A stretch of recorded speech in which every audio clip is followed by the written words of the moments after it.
have a habit. No matter who I'm talking to, I always say, that's great. When my real, wealthy parents finally came for me, they carefully asked if I'd mind letting the fake heiress stay. I said, that's great. Raising someone else's child for them, how selfless. At the mansion, Felicity, the fake daughter, sidled up and sweetly offered me her room. I toured the bright, spacious space. Fantastic, I said, patting her shoulder. And you're so thoughtful. Knowing your big sister suffered 16 years and offering her the best room. Felicity went pale. Seeing her upset, my new brother Ryan shoved me. Don't bully her. I rubbed my shoulder. Awesome. You're so strong, you must eat well. I lowered my voice. Unlike me, I never knew where my next meal was coming from. Ryan glared, calling me a manipulative witch. I kept on. Wow, that's great. So you know all about that, huh? Tell me, does your dear Felicity fit the description? Felicity burst into tears and ran to our mother, sobbing that I was targeting her. I just frowned. What were they talking about? I was only praising them. Mom gave me a troubled look. Audrey, how could you say that to your sister? I feigned confusion, scratching my head. But Mom, you said you wanted us all to get along. I've been doing my best. I haven't stopped complimenting everyone since I walked in the door. But Ryan, I added, glancing at him,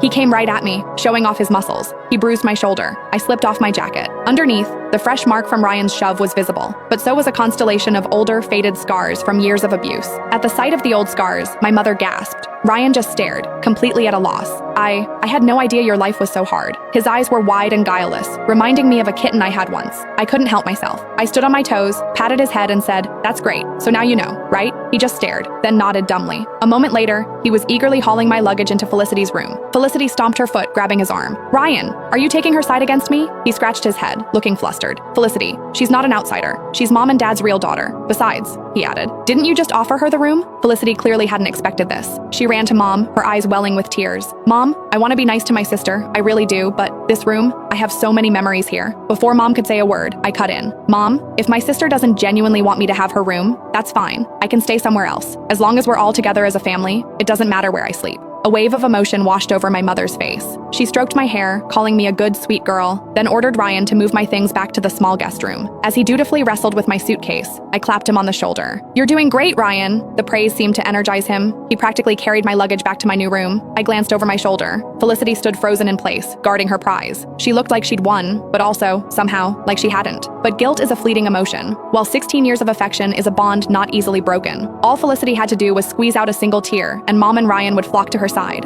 I heard Mom's gentle voice from inside the room. Felicity, darling, how could you think I'd ever neglect you just because Audrey is here? Felicity whined. I don't care. You're already taking her side. Sweetheart, Mom said, her voice strained. Audrey is my biological child after all. Felicity shot back. Fine. If that's how it is, maybe I should just go back to them.